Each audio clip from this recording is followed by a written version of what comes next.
আসসালামু আলাইকুম, সবাই কেমন আছেন? আশা করি ভালো আছেন। আমি আলহামদুলিল্লাহ ভালো আছি। আজ আপনাদেরকে জানাবো শাকিব খানের শুরুর দিকের প্রথম 10টি চলচ্চিত্রের নাম, পরিচালকের নাম এবং মুক্তির সাল সহ কিছু তথ্য।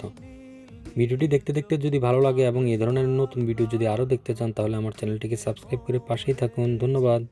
এই তালিকায় প্রথম যে ছবিটি রয়েছে ছবিটির নাম অনন্ত ভালোবাসা। সোহানুর রহমান সোহান পরিচালিত এই ছবিটি শাকিব খানের মুক্তিপ্রাপ্ত প্রথম চলচ্চিত্র। মুক্তির সাল 1999। এই ছবির ডিটেলস দেখতে চাইলে আমার চ্যানেলের আরেকটি ভিডিও আছে, শুধুমাত্র ওই ছবিটিকে নিয়ে আপনারা দেখে নিতে পারেন।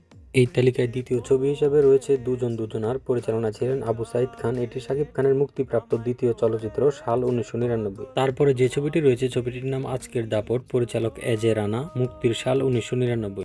তারপরে যে ছবিটি রয়েছে ছবিটির নাম বিষে ভরা নাগিন, ছবিটি পরিচালনা করেছেন বিখ্যাত পরিচালক দেলোয়ার জাহান ঝন্টু, মুক্তির সাল 2000।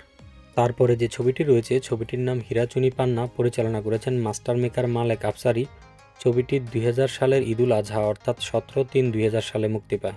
একই বছর ঈদুল আজহায় শাকিব খানের আরও একটি ছবি মুক্তি পায়, ছবিটির নাম জানের জান, পরিচালনায় ছিলেন মুস্তাফিজুর রহমান বাবু। এরপরে যে ছবিটি মুক্তি পায় ছবিটির নাম সবাই তো সুখী হতে চায়, পরিচালনায় ছিলেন আফতাব খান টুলু। উল্লেখ্য, এই ছবিটির মাধ্যমে সর্বপ্রথম শাকিব খান ক্যামেরার সামনে দাঁড়ায়, কিন্তু বিভিন্ন জটিলতায় এই ছবিটি মুক্তি পেতে কিছুটা বিলম্ব হয়।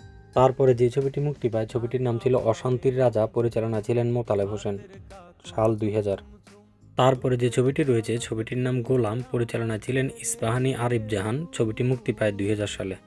তারপরে যে ছবিটি রয়েছে ছবিটির নাম পাল্টা হামলা, পরিচালনা করেছেন এফআই মানিক, ছবিটি মুক্তি পেয়েছে 2000 সালে।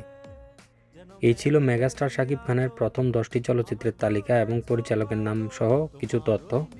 এই ধরনের আরও নিত্য নতুন ভিডিও পেতে চাইলে আমার চ্যানেলটিকে সাবস্ক্রাইব করে পাশে থাকুন। Thank you.